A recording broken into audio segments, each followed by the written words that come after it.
为何只能远观？近观岂不是更能看清楚其中的美妙？所属之物才可近观，南境与北陵民风不同，还请殿下注意言行。我们南境国女子的尊严和清白不容挑衅。叶云舟正欲开口，旁边袁苍一剑挥向对面，趁着对方抵挡的时候，飞身一脚踹向他。那人被一脚踹飞，恰好倒在了叶云舟的面前。叶云舟视线轻轻下搭，脸色归于平静，平静中透着不悦。南境的待客之道真是让人耳目一新啊！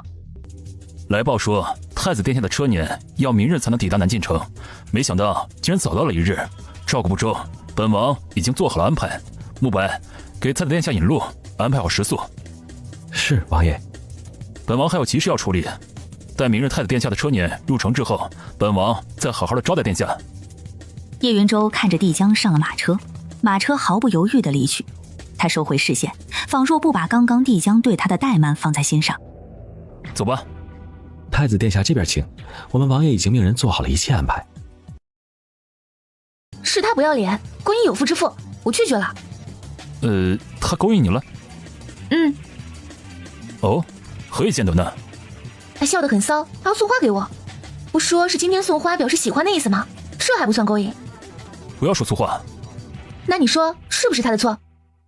帝江瞧着他的小脸，觉得生动有趣，点头。是他的错。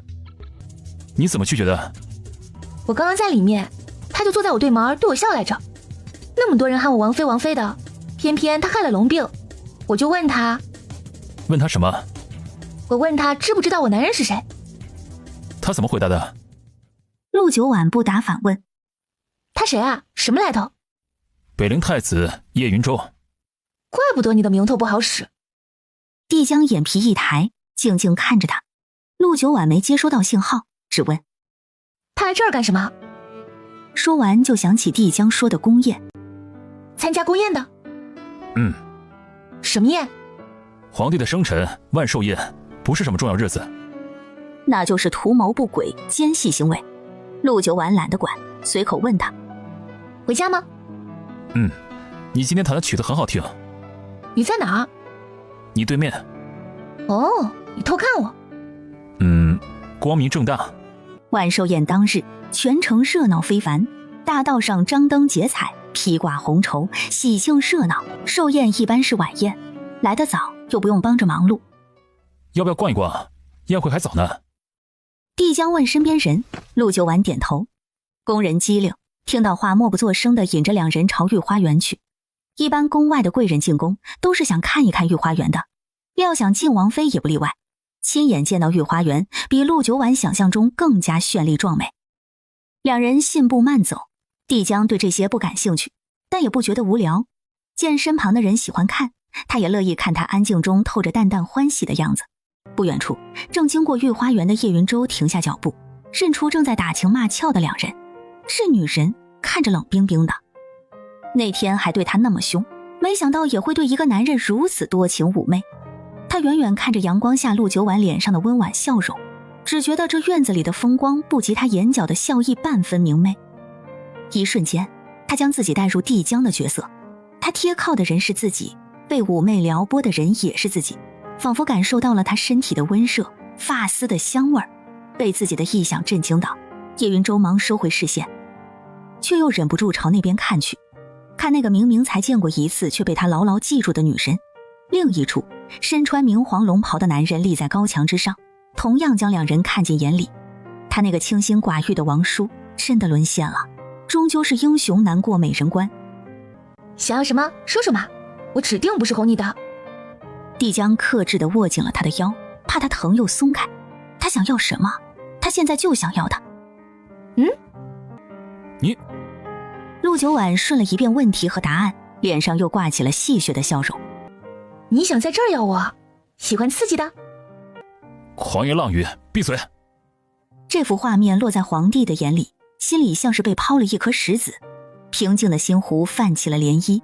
如此自然随性的相处，他身边没有一个女人能做到，也没有一个敢，他也不允许，可竟然觉得稀罕。叶云舟脸上堆起笑容，正朝这边走来，对四周隐匿的视线不做任何理会。帝江牵起陆九婉的手，大步朝另一边离去。庆寿的宫殿是专供这类大型宴会使用的，宽大奢华。大殿除去皇上的主位，左右两侧设有几列长席，皇亲妃嫔、大臣及家眷各自按照位分分坐两侧。除了主位上的皇上和皇后，席上就空了2个位置。今日盛宴，男人基本着官服。哥，你们怎么这么晚才来啊？帝巡前倾着朝帝江打招呼，帝江没理他。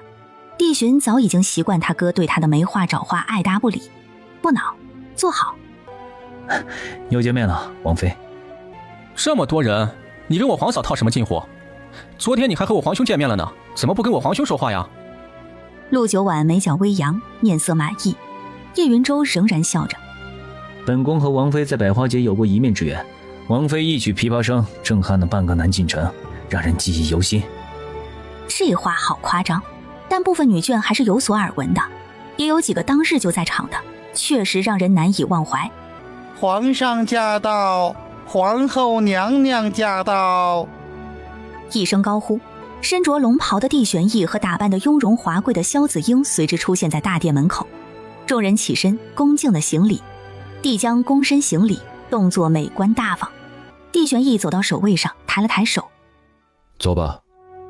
他看向叶云舟，朕刚才在门外就听见太子的声音，聊什么那么开心啊？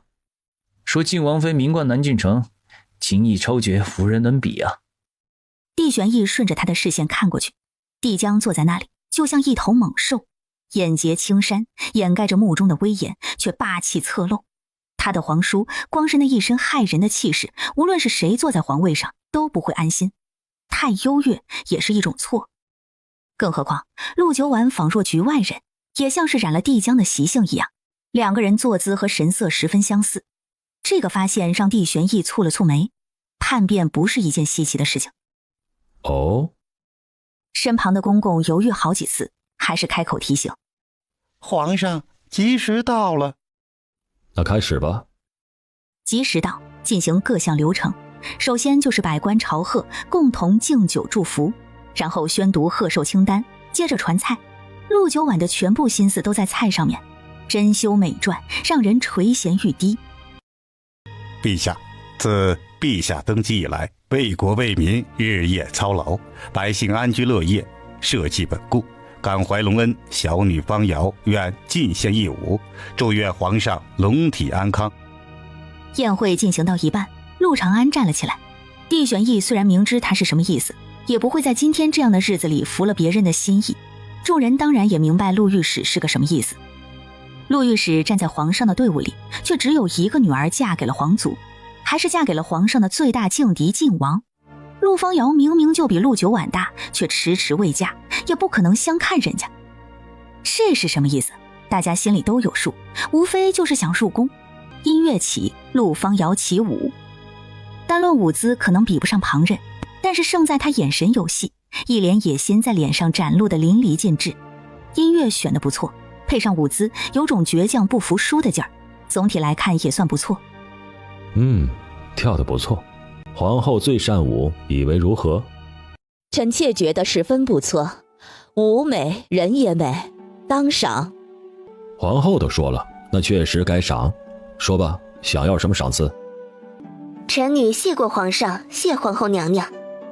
她羞涩地犹豫着，喃喃开口：臣女想私下要赏。此话一落，陆九婉忽闻耳边一声极轻的笑声，她微微侧眸，不知道帝巡在笑什么。帝玄义的眉头机不可察地蹙了一下，思索了片刻，对着下面的人说：朕准你私下要赏。既然都开了个好头，其他人也不要孤芳自赏了，都各显所长，朕都重重有赏。皇上这话暗示和强制意味十足，自然不少人同时都站了起来，表示自己愿意。当然愿意啊，他们深闺中学习各门技艺，为的不就是这样一个千载难逢的机遇？只是谁都不想陆方瑶那样脸皮厚，自己就站起来说要表现。于是接下来便是各家千金小姐各展所长。原本陆方瑶还暗暗自喜，已经在幻想私下找皇上要赏的美好场面了。只是皇上突然来这一出，人人都有重赏，他还怎么提？一个接一个的表演，每一个都精彩绝伦，都像是提前就彩排好的。听说南境出美人，没想到美人还都个个是人才，今日算是大开眼界了。太子殿下谦虚了，素闻北陵人杰地灵，人人都能歌善舞。此话夸张，但民风确实如此。哦，那倒是勾起了朕的好奇心，有机会一定要见识一番。这有何难？本宫为皇上准备了一份特殊的贺礼，请皇上笑纳。说着，他拍了拍手，殿门外，一群女子身着白色纱衣，轻盈地进了殿内。为首之人穿着格外显眼，还戴着面纱，发髻格外繁复，头饰也亮眼。同样是白色纱衣，却更加华美。行走之间，衣服上的银丝暗纹若隐若现。他们甚至自备乐师，音乐起，舞也起，别具一格的美。舞者身姿轻盈，一步换位之间，飘然若仙，翩若惊鸿。一曲舞完毕，女子脚步轻盈地上前行礼。北陵17公主叶云清见过皇上。哦，众人惊讶，这竟然是北陵的17公主。陛下，皇妹从小被父皇宠着长大，性子顽劣，说想要给陛下一个惊喜，所以今日才露面，还请勿见怪。无妨，有心了。朕之前已经说了，今日愿意展露才华的，朕都重重有赏。不知道公主可有什么想要的？很早之前，云清就听过不少关于晋王的传言，说晋王文才武略，英俊潇洒。叶云清的话让整个大殿都默契地安静了下来。叶云舟眉头一蹙，来之前说好的是皇上，他竟然临时改变，选了晋王。所有的视线齐齐转向这边。陆九婉心脏莫名其妙地冒出了一点奇怪的感觉，他捉摸不到，似乎是一点点烦躁之意，好像一下子将他从某种理想舒适的生活状态拉入到紧张不舒适的氛围里，他才恍然惊醒一般。原来自己生活在男人可以3妻4妾的某个没听说过的古代里。他抬眸打量着叶云清，侧面看她身姿袅娜，侧颜柔美，气质坚毅。这样的女人和帝江站在一起的话，他心脏处传来莫名的微微酸涩感。收回视线，下意识去看帝江，才发现他一直在看着他，瞳仁漆黑。他不明白他这么看着自己是什么意思，他本想说什么，但是到了嘴边也没说了。叶云舟观察着两人的神色，见陆九婉竟然没有像普通女子那样听到自己的丈夫要迎娶别人而极度悲伤，要么就是不爱，要么就是真正的大度。不过他不信有人这么大度，那就是不爱。叶云舟的嘴角扬起一抹笑意，站起来朝帝玄一拱手。陛下，南境和北陵同属大国，物阜民丰，是其他小国眼中觊觎已久的肥肉。近些年来，这些小国十分活跃，兵马也日渐壮大，难保有一日这些人不联合起来，到时候不管是北陵还是南境，就算能抵挡得住，也是哀鸿遍野，民不聊生啊。不如在此之前，南北两国先联合起来，互通商贸，增加互市，壮大发展，共同抵抗外敌。帝玄义还没有发话，朝中不少重臣已经站了起来。陛下，太子殿下说的在理啊。近几年来，边界频繁受扰，长久下去，周边生存的百姓也不能安居乐业。陛下，臣赞同联姻，这于两国来说是百利无一害的事情啊。陛下，臣也赞同，南北公开互通的贸易对我们两国来说是一件非常有益的事情。不过晋王已经有正妃了，公主又身份尊贵，这……公主的身份何其尊贵，又是有功之身，当然不可能做侧妃。那该怎么办呢？当然应当按照王妃之位的待遇，将公主娶进府内，做正妃之位。至于现在的王妃嘛，也不是没有过将正妃为侧妃的先例啊。皇叔对联姻的事情怎么看啊？帝江耳里听着那些大臣的话，余光注视着陆九婉的举止，竟见他半点不受影响，都要给他降为侧妃了，他还是无动于衷。本王的事什么时候轮到你们来指手画脚了？他沉脸的双眸抬起，扫视着全场，周身的气压却如同深冬凛冽的寒风，让人冷得说不出话。刚刚还在兴高采烈安排事情的人，像是说错话的小孩一样，个个正襟危坐，嘴巴严闭。叶云舟看好戏似的瞅着，本王与王妃夫妻情深，并没有迎娶侧妃的打算。这话一字一句落进陆九婉的心里，就像是一场绵密的细雨，浇灭了他心里的点点燥火。帝玄义听了帝江的话，心里松了一口气，面上露出思量之色。晋王的话，太子和公主也听到了。晋王是朕的皇叔，是长辈，皇叔的事情朕也做不得主。但是对于太子提的南北联姻的事情，朕觉得妥。只是联姻的人选，只要公主愿意，其他能做主的，朕一定做主。叶云清没料想过自己会被拒绝，他已经思量万千，绝对不会出错的。对于皇上和靖王之间的事情，他也是知道的。如今联姻对靖王来说是一个增加胜算的好机会，他怎么会放过呢？叶云舟看向叶云清，用眼神示意他别坏了大事。他压住心底的不甘和遗憾。皇上，云清欣赏靖王文才武略，是因为云清是个慕强的人。云清喜欢的是强者，而非是某个人。若论强者，云清心中有更佳的人选，只是不敢开口。众人满头疑问，谁比靖王更强？帝玄义微微蹙眉。哦，公主说的是何人？云清觉得这天下若论强者，无人能比得上皇上您。朕一言九鼎，能做主的事一定会答应公主，那就下旨和亲，封贵妃。叶云清谢恩，百官贺喜，除了陆家，陆方瑶憋不住都哭了，也没人可怜他，场面恢复了和谐。入宫的时候，外面天光大亮，皇宫在阳光下金光闪闪；出宫的时候，银月高悬，月色皎洁。走这里干嘛？抄近路？帝江没说话，只默默牵着他走。等走完这一条小道的时候，进入一处花园，被他牵着到了一个宽阔的凉亭。到了这里，陆九婉明显感觉到帝江身上的气质发生了很大变化，他像是一下子就醉了。哎，你搞什么呀？喝醉了？帝江踉跄两步，带着他往后退，跌坐了下来，顺势也将他揽进自己的怀里。月光斜斜照进亭子里，两人沐浴在月色中。帝江，陆九婉，你胆子不小啊，敢直呼本王的名字。他一边说，一边腾出一只手摸到了他的胸口处，似乎想找找他的胆子。陆九婉轻笑一声，扶住他的手背，带着他的手移到自己的右边胸下。我的胆子在这里。帝江愣了一下，也随之轻笑出声，抽出手握住他纤细的脖子往下，亲住他的嘴。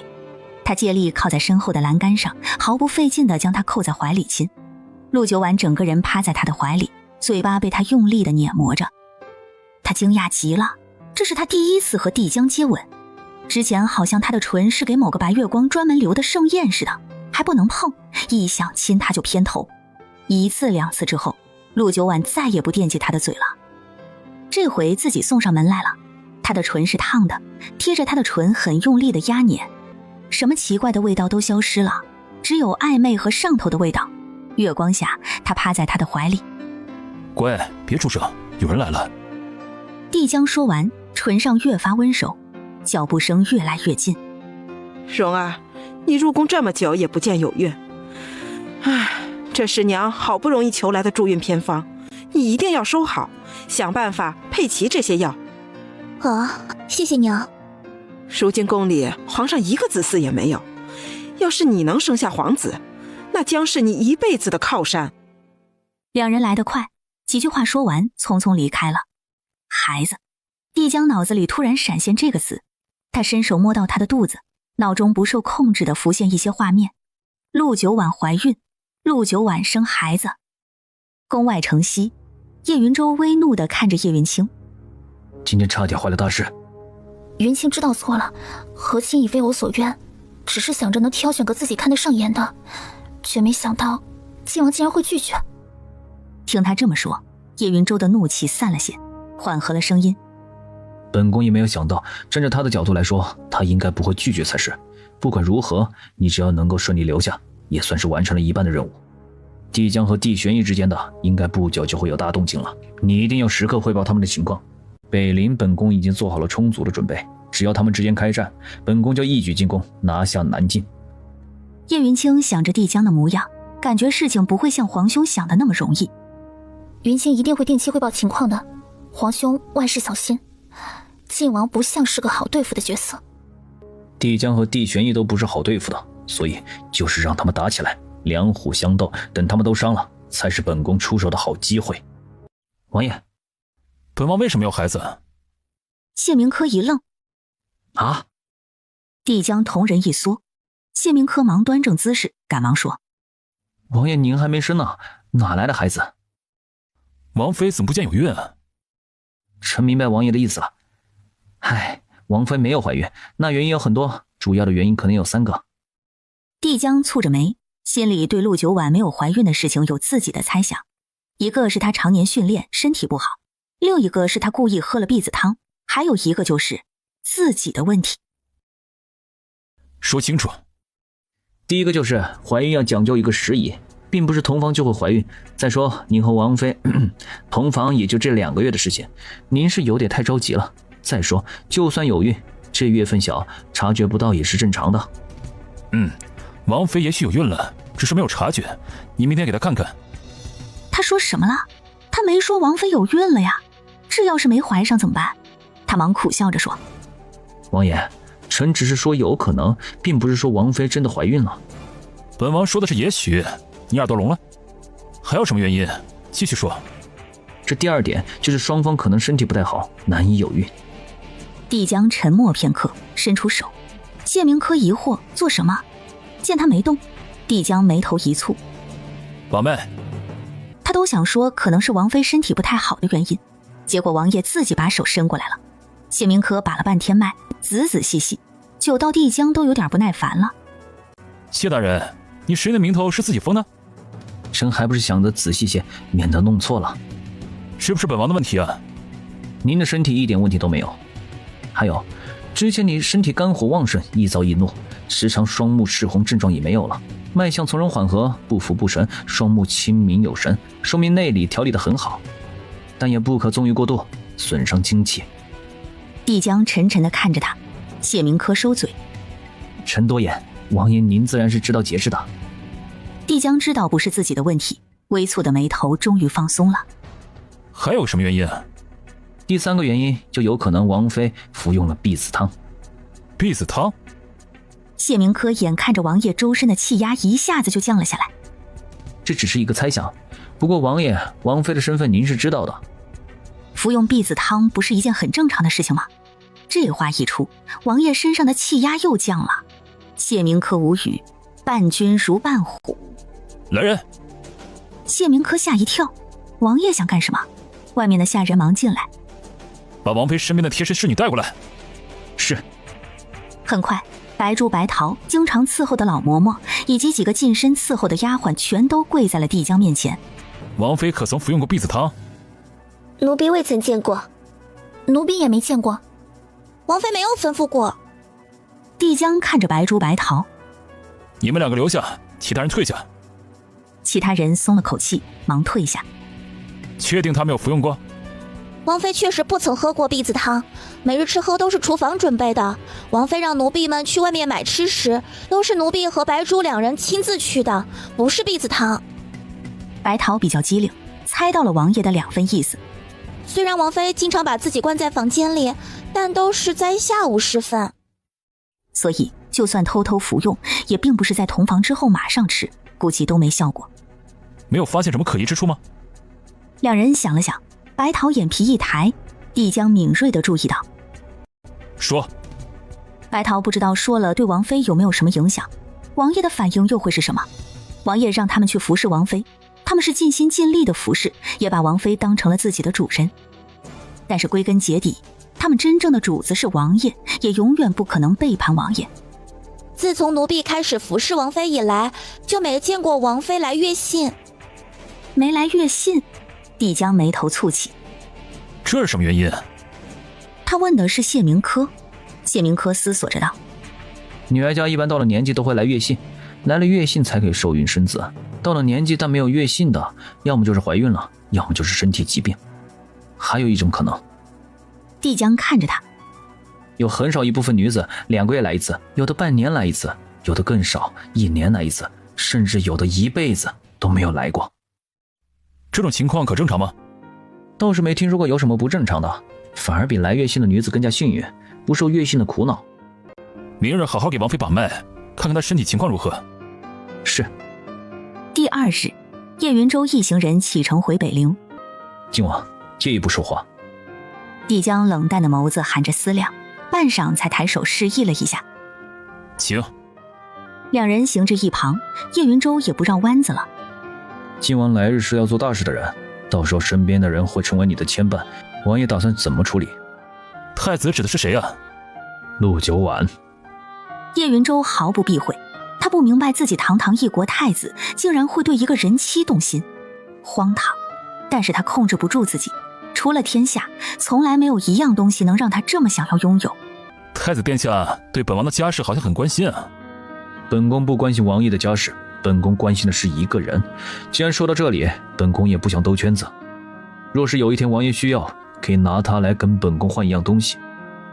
太子殿下太过于自信了，本王想要什么东西，从来不会用女人去换。哦，是吗？本宫倒是觉得王爷太过于自信了吧。他笑着说完，转身就走了。帝江站在原地，沉眸看着他离开的背影。马车对辇出发，他静立在原地。他不走，其他人也不敢走，所有人静静等着。半晌之后，才见王爷转身大步离开湖边画楼。帝江面前以慕白和元苍为首，10来个恭敬地站着。慕白，你亲自带他们去一趟北陵，查查叶云州，确定遗诏是否在他手中。千丝阁的人任你调遣，阁下手里的所有事情必须尽快确认遗诏的下落。众人皆是一愣，千丝阁是王爷一手建立起来的组织，众人皆知千丝阁是一个将生意做到了天下各国的商业联合门派，天下富商一半都和千丝阁有联系。同时，千丝阁培养各类人才高手，招兵买马，江湖上各类门派暗中的真实身份其实都是千丝阁的人。但就是这样一个消息灵通的组织，也没有找到遗诏消息，很多次都有了线索，可是到了最后，线索都断掉了。是，切记一定要小心行事，叶云州不是个简单的人。是。云书院，王妃，王爷请您去云鹤院一趟。正是大中午的，陆九婉以为是叫他去吃午饭，没想到只见到2个人。见过王妃。谢明科起身行礼，陆九婉挥挥手，自顾坐下。什么事？帝江目光沉静地看着他，想到叶云州的话，有那么一天他会如何选择？想到陆九婉的性子，嘴角嘲讽地勾了勾。就他这性子，叶云州未免想得太多了，他不可能让自己沦为交换的货物。谢大人过来给本王把平安脉，也让他顺便给你也把把脉。陆九婉看向谢明科，中医，这是有真才实学的中医，不知道能不能把他身体里面的毒拔出来。他身体里的毒素已经被排出的差不多了，倒是研究的解药差点东西，他也不爱动，不爱管，反正他身体没事就行了。不过就算谢明科拔出来又怎么样？反正他在帝江面前也没有什么秘密了。上次他犯病还是帝江救的他，反正他什么都知道。来吧。他把手露出来，摆在一旁的桌上。谢明科放了脉诊，在他的手上搭了一块手绢，坐在对面仔仔细细地给他把脉。如何？王妃的身体没什么大问题，王妃恕罪。请容臣斗胆问一句，您是不是不来月事了，或者很久才来一次？这正常吗？正常。陆九婉质疑地看着他。没有其他了？谢明科表示有也不能当您面说啊，这是秘密。您的身体虽然没有太大的问题，但是体内亏损是难运之体，待臣给您开几副药，调理一段时间，可能就会好很多。要吃中药？陆九婉的眉头蹙了起来。不用，我身体没事。是，您的身体状况暂时没有问题，若想要孩子的话，恐怕还是要调理才好。陆九婉听这话，脸色都好了。身体没病，不用避孕，这身体不就是为他量身打造的？穿越严选，陆九婉很满意。谁想要孩子自己生？帝江脸一沉，反正他不想吃中药，梗着脖子反驳。你呀？帝江看着他不说话，陆九婉看他黑脸就知道他又生气了，服了。你要孩子干什么？你有皇。好，他以后可能真的有皇位要继承，但是等他真的当皇上了，多的是人给他生，着什么急？想到此，他更不愿意生了。王妃，就算您不是为了怀孕，也要把身体调理好，不调理的话，身体亏空会随着时间越来越严重的，年纪越大越难调理。给他配药。是，臣先告退。把药配好，晚上送来。是。陆九婉淡淡看着帝江，你想干什么？我不生娃。帝江越发确定谢明科是个庸医，连他最近心口总不舒服都没忍出来。你不想生孩子，还是不想给本王生？不想生，谁的都不想生。为何？痛。他一想到生孩子，就想到无数麻烦事。很麻烦，怀孕、生、养、教，哪一样不麻烦？本王的孩子，本王会养，会教。你也会生？帝江脸更沉了。陆九婉见他脸黑，仍然倔强地表达自己的意思。生孩子有生命危险，说不定孩子没生出来就死在产床上了，不干。古代的生产环境有多糟糕就不用多说了，虽然他有空间医疗手术室，但生孩子是不可能生的，不想怀，不想经历生育痛苦，更不想养，最不想教。帝江突然没话反驳了，他说的没错。但是皇室之中没有孩子的女人如何立足？他不懂，什么都不懂，全身上下只有任性2个字。不管如何，先把身体调理好，其他的事以后再说。不想吃药，苦。本王让人给你准备蜜饯。不喝。陆九婉，这是本王最后的底线。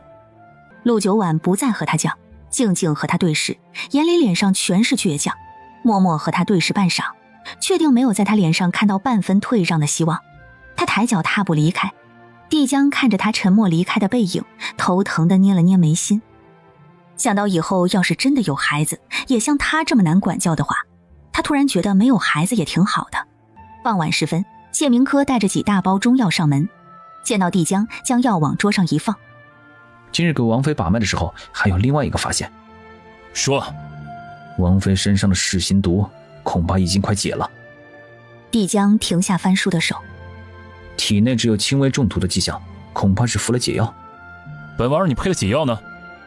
谢明科没想到有人比自己还先制出了解药，有点不甘心。快了，最多3日，不过王妃现在已经用不上了，还要继续吗？继续，有用。好，王爷，您知道王妃身上的毒是谁解的吗？短短不到的1个月时间，竟然将王妃的身体的噬心毒清除的差不多了，一定是哪个隐士高手。谢明科说的激动，真想马上拜见一下这位高人，这辈子还没遇见过比自己还强的人。之前拜师学艺的师傅们早就已经不是他的对手了。帝江没有理会他的话，心中思绪转换。不知道，也许机缘巧合吃了什么东西就解了。你去药房，亲自叮嘱下人把药煎好。碰巧吃了什么东西解了毒，这话哄3岁小孩呢？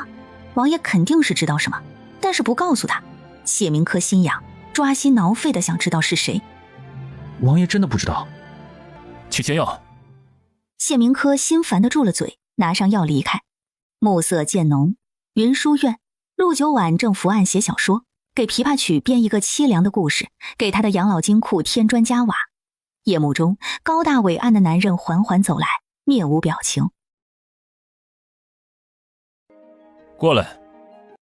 陆九婉深吸一口气，烦躁地站起来，走到桌边，瞧了一眼桌上的浓稠的药，脸色非常抗拒。不喝不行。不行。我又没病。这是调养身体的药，对你的身体有好处。我强壮如牛。你闭嘴，喝。很多女人都愿意给你生娃娃，你……陆九婉，这么想本王纳侧妃啊？本王就多找几个进来，到时候你连喝药的机会都没有，他们悄悄的就能把你给整死，你玩得过谁啊？就他这种倔强嚣张的性子，还有他这蹩脚的隐藏身份的手段，尴尬的身份换到别处怎么死的都不知道。说他能保护自己，那都是明面上的。皇宫里女人们的手段是这世间最毒的。陆九婉心想，老子一枪一个。哎，不对，老子为什么那个时候还在你这里啊？早没影了。还要不要本王找女人了？陆九婉没说话，算了，万一到时候没走掉呢？宫斗，他怕自己活不过2集。说话。不说，天生不爱说话。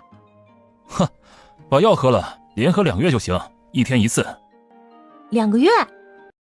谢明科说你身体差，2个月是最短的期限。我他妈2个月？你能不能少点？不能。少点。不能。少点。帝江一时间有点恍惚，不知道自己为什么会坐在这里和他讨价还价。1个半月，到时候让谢明科诊断好了就不喝了。再少点。陆九婉，本王让你觉得很好讨价还价吗？最多1个月。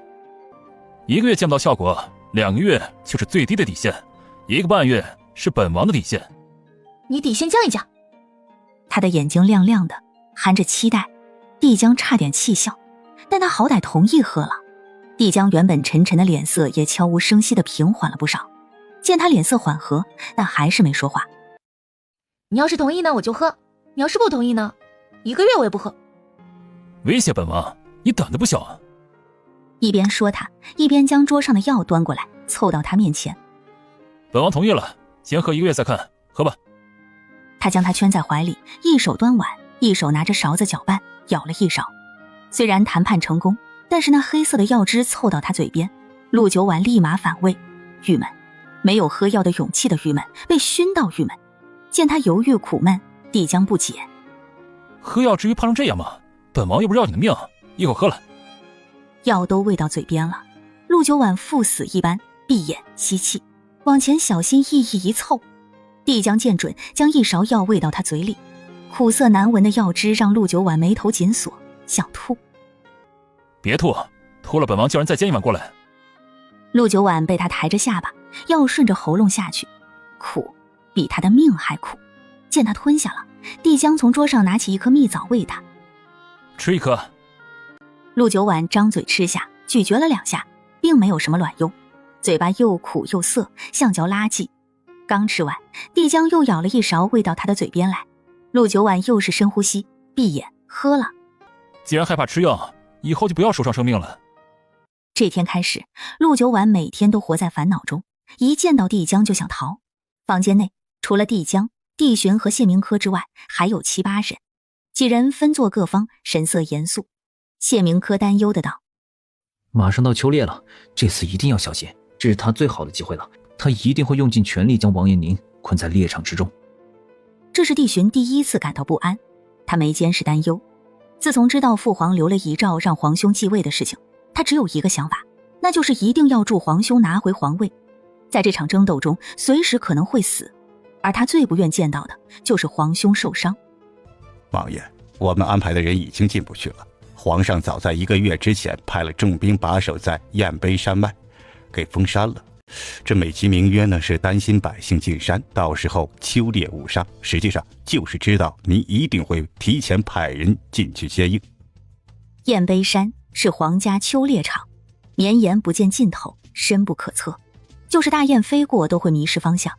雁碑山只有一面入口，入口之外皆是悬崖峭壁。深山尽头的另一边和雁碑山接壤的地方肯定还有入口，但是谁又能从那边跨越过来接应？普通人如山，只能在边缘，里面多猛兽、蛇虫鼠蚁、瘴气毒气样样俱全。怕了？帝江一扫众人：怎么可能？怕了就不是男子汉大丈夫，我怎么可能会怕？征战沙场杀敌都不怕，我还会怕区区小树林？什么凶险的情况我们没经历过，不过是闯一回雁归山而已。我们这里每一个人都能抵挡千军，就算是死，我们也一定要护好王爷的，绝对不可能怕。这一群人，要么就是在沙场征战九死一生的，要么就是在江湖厮杀用命闯到今天的，要么就是经历过大苦大难艰苦训练的。总之，没有一个是简单的人。这次雁碑山不一样，不是正面交锋，要战胜的不只是猛兽，里面有陷阱，有埋伏，有不比你们差的杀手，更有我们预想不到的麻烦。所有人不能掉以轻心，这次我们的目标只有一个，就是活着出来。这段时间你们到虎啸山去加紧训练，熟悉丛林生存环境。是。满屋的人离开之后，只剩下帝寻和帝江2人站在窗边。小寻，这次是他最好的机会，他全部的精力都会集中在我身上，我会派人护着你，不要进入深处，时间到了就出来，猎物不重要，保护好自己。帝寻有点难受，他其实很羡慕那种家庭和睦的普通人家，父母健在，兄友弟恭，但是偏偏生在帝王家，只要活着就是错。哥，我会小心的，你也要好好的出来，我们还没有给母妃报仇呢。喝了吗？没喝啊，王妃把药倒进鱼池里了。重新备药。王爷，药一直备着的，就等您回来。端过来。是。进屋，陆九婉正埋头写东西，他很肯定他不是陆九婉，这其中一定是发生了一些很奇怪的事情。也许他体内有2个灵魂，曾经的他被如今的他取代。也曾听说过有人受伤之后就会完全变了一个人，但是他更倾向于前者，他更愿意相信他是另一个灵魂。他对他的不再厌恶，可是警惕从来不断，除非事成之后。一面防备他，一面又把他纳入自己的范围之内，对他好，骄纵他，忍不住亲近他。他矛盾，但是他能分得清孰轻孰重，皇位、报仇和他一样都不能少。今天喝药了没有？陆九婉头也不抬。喝了。笔都不停一下，继续写。鱼死了没有？没有。陆九婉笔尖顿了一下。女人，这是你自找的，这句话现在本王送给你。陆九婉闻到一股药味，转头看到白珠像一只鹌鹑一样缩着脖子端着药，埋着头不敢看他。喝药。白桃鼓起勇气将药端到王妃面前，手往前送了送。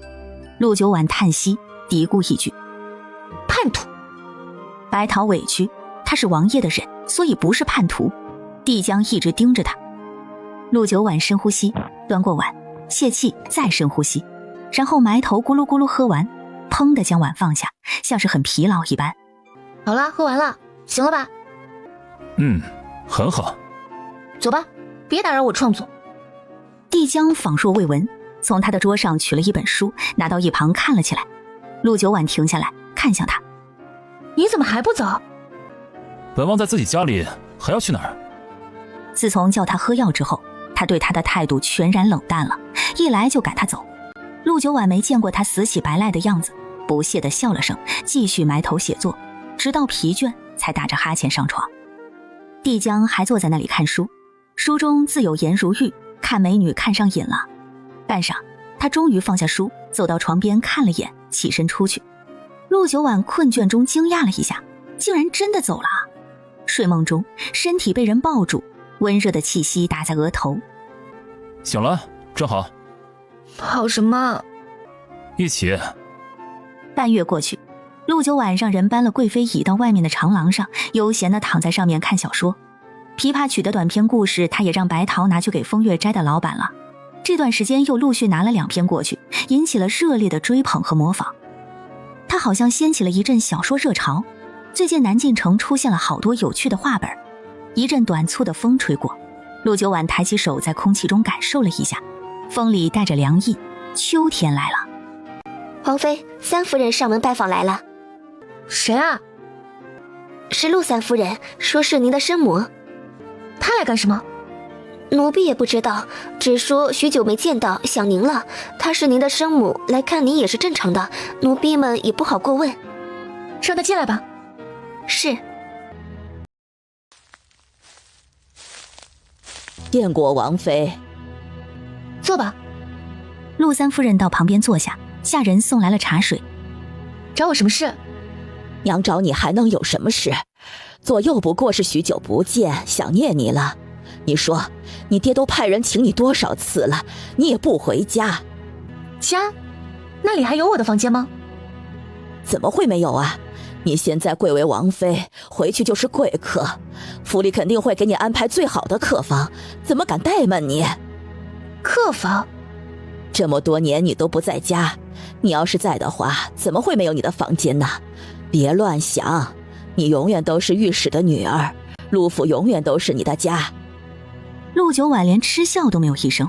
陆三夫人努力找话题，陆九婉爱答不理。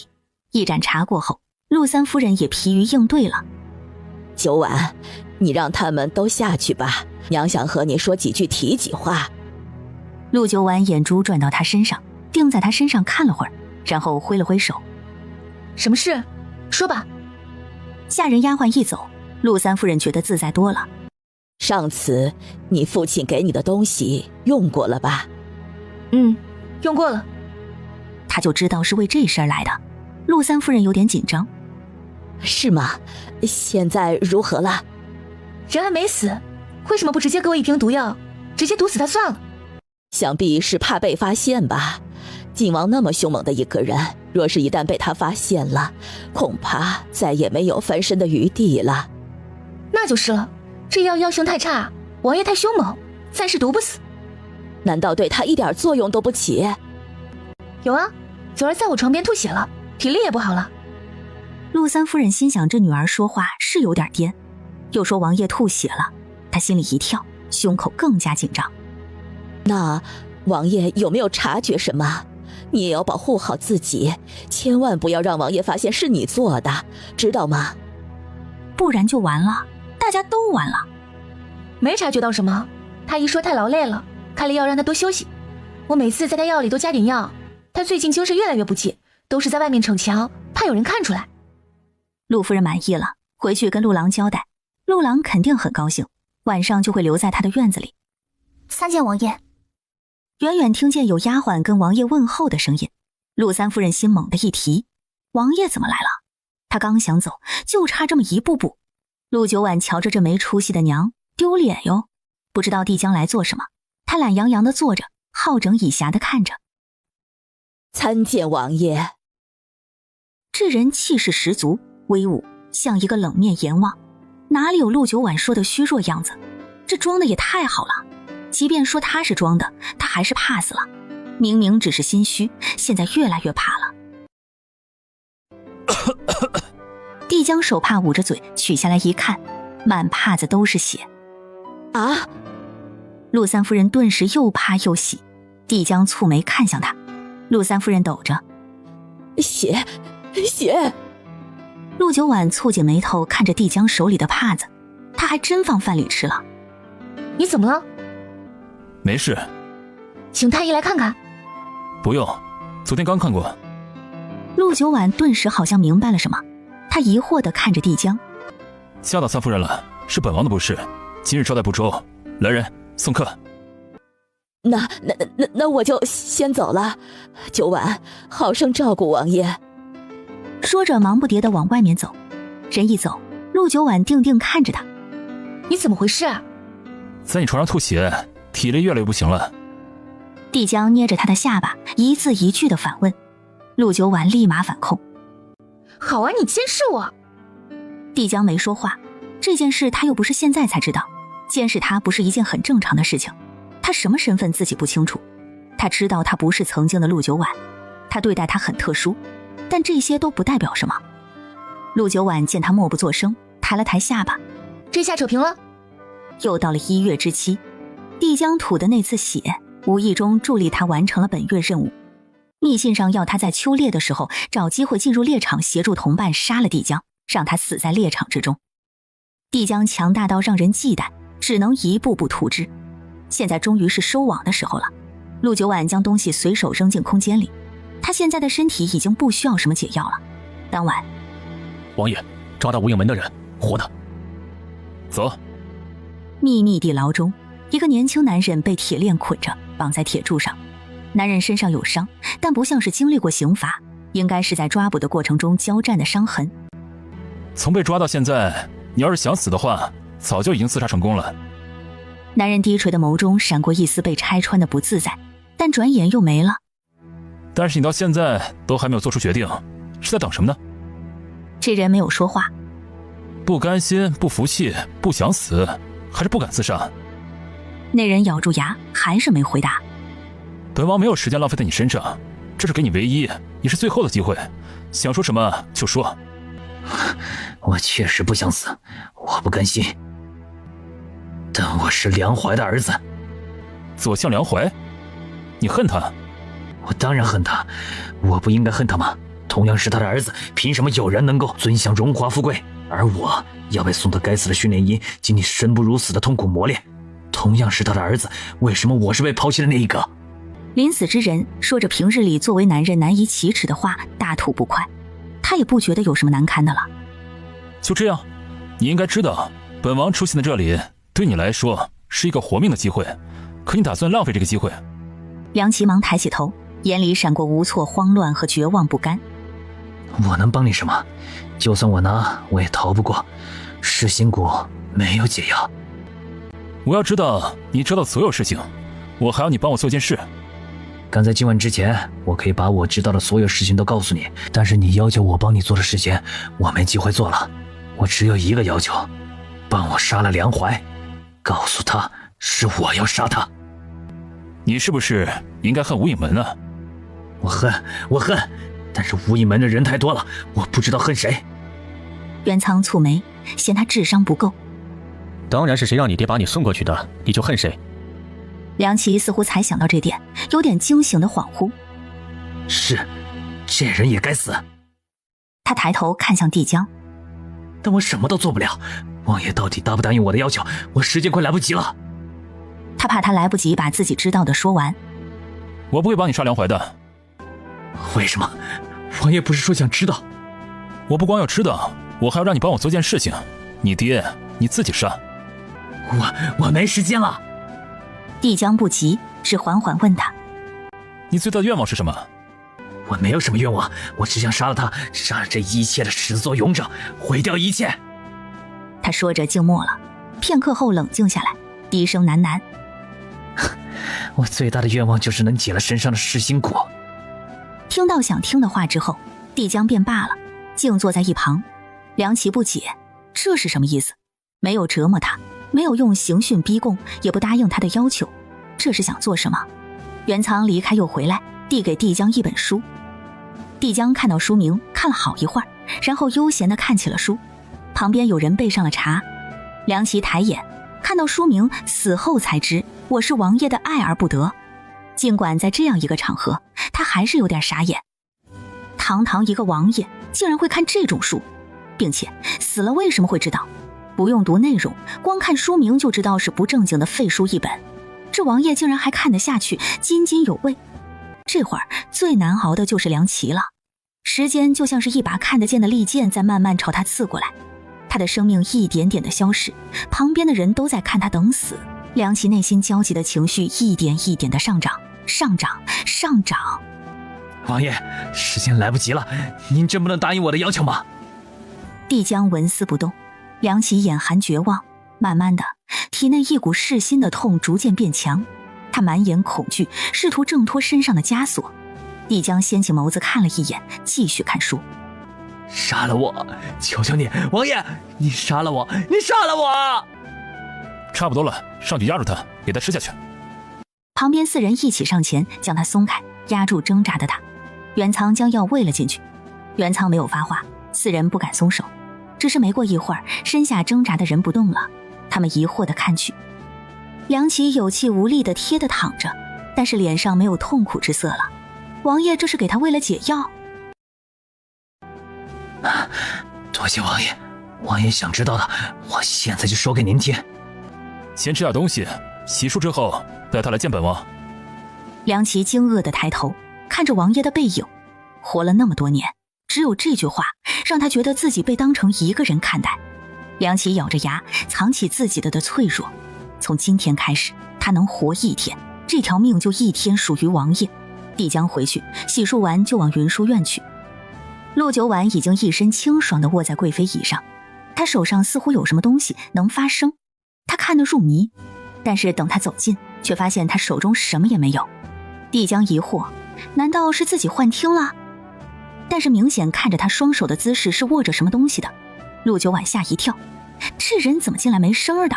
幸好他发觉了，幸好他袖子宽大遮挡了点，忙把东西扔回空间。药喝了？喝了。你用得着天天都来问一遍吗？不问你不乖。今天有没有不舒服啊？没有。晚上自己睡，本王有事不过来了。哦。见帝江半天不走，还盯着他看，似乎还有一点点的埋怨之意。他问：你怎么还不走啊？不是有事要忙？现在不忙了。他电影正看到上头的时候啊，僵持了一会儿，陆九婉终于叹息一声：帮我倒杯水，谢谢。帝江还是无奈起身，倒了杯水过来。要不要本王喂你啊？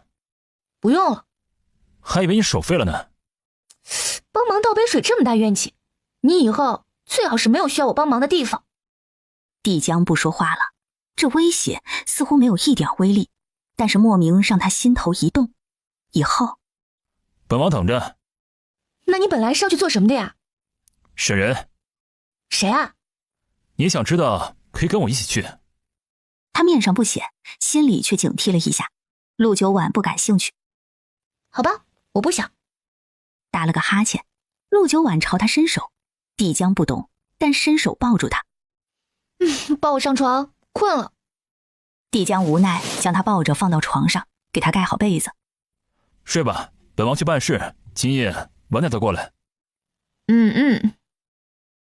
帝江一走，陆九婉双腿一翻坐起来，拿过枕头靠在身后，继续看他的电影。美滋滋，末世的时候他都没时间搞娱乐的。他很忙，就算不忙也随时警惕着，哪里敢这样放松的看一部电影。梁琦被收拾干净，刚才狼狈不堪的样子焕然一新，强健年轻，身上蓝色衣衫是他从未穿过的颜色。说吧，你知道的所有信息，本王都要知道。是，我6岁开始。停，本王只想知道重点。无影门有多少人？每个人都擅长什么？据点在哪里？最近在执行什么任务？是，无影门已经存在了30多年，每年都会从全国各地选100个有天分的儿童进入训练营，进行残酷的训练。每隔一段时间都会有考核，每次考核都是一次生死的决斗，每一批到最后只能有5个人活下来，活下来的才算无影门的人，才会进行专门的训练。所以无影门总共也就100多人。具体多少人我不知道，但是我就知道每一批最多也就5个生存名额。无影门因为要执行的任务都非常隐秘艰难，所以不养废物。废物不仅不能完成任务，还很可能会坏事。训练场在哪里？我不知道，我们进出都是被蒙着眼的，只知道是个很隐秘的地方，周围都是丛林悬崖，逃不出去。雁碑山？帝江猜测。我不敢保证。无影门的盘踞地点在哪里？我不知道，只知道那个地方离这里很远。地处似乎是一个中山平谷，很大，有很多殿宇，里面住着炼药师，他们炼药炼毒，还有训练师，培养通过考核的人，还有无影门的长老，负责无影门的各项事务。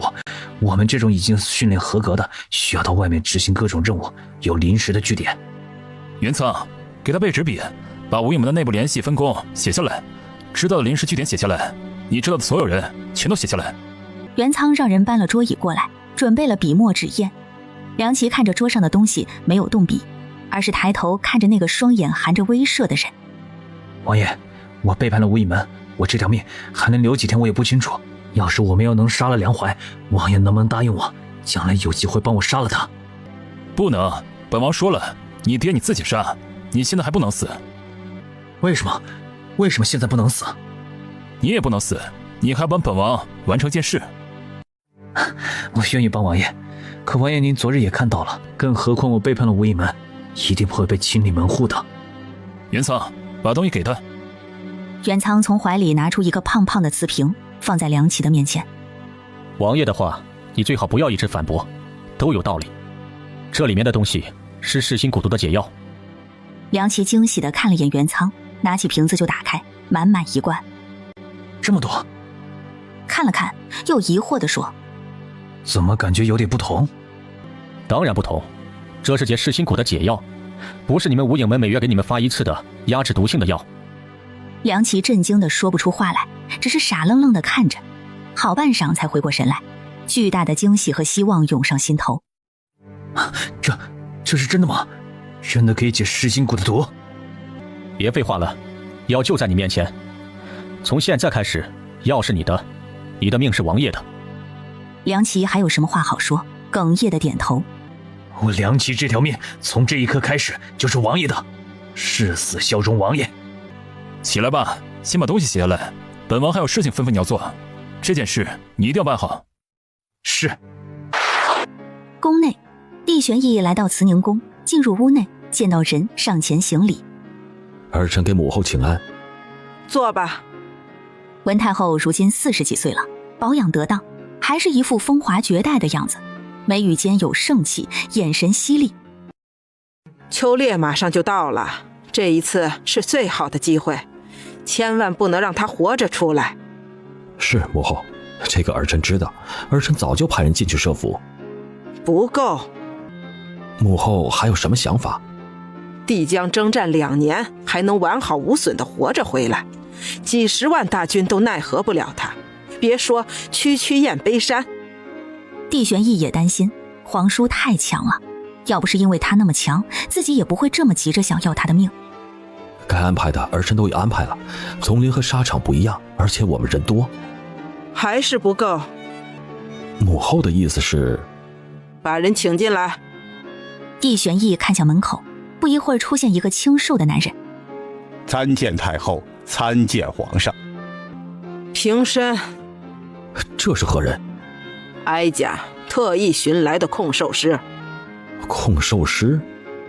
帝玄义心中隐隐猜测到一点。您是说让他进燕悲山控兽？帝玄义想一想，觉得不靠谱。燕悲山猛兽多，种类也多，一个控兽师能起到的作用也不大。皇上，草民能控百兽。帝玄义听完有点震惊，文太后很满意。燕悲山深山丛林，情况险峻，不适合人进去，但是常年生活在里面的猛兽却能行动自如。儿臣明白了。文太后挥了挥手，控兽师离开。这一次不管付出什么样的代价，都要让他有去无回，不然后果不堪设想。加派人手，燕悲山周围也要严防死守，不能让人进去救他们。必要的时候。秋阳高照，晨光祥和，是一个适合出行的日子，也是全南境百姓期待的一个日子。秋猎不仅仅对皇家是一个重要的事情，对百姓来说更是一个重要的事情。秋猎获得的最好的猎物将会作为祭祀品，保佑南境未来3年风调雨顺。看什么呢？